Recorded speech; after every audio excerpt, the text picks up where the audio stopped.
Hi guys, today we will talk about how to fix that problem you have on your YouTube app in your settings. We will just click here on settings, then we come here to settings window like you say, and we will just go down.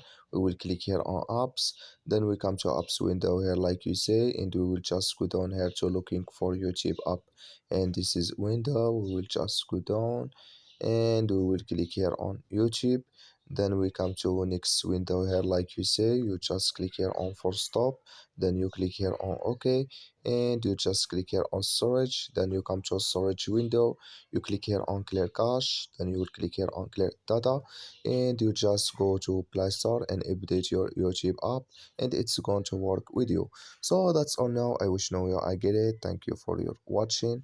Don't forget to support us by like and subscribe, and see you in next video about all YouTube settings. So see you in next video.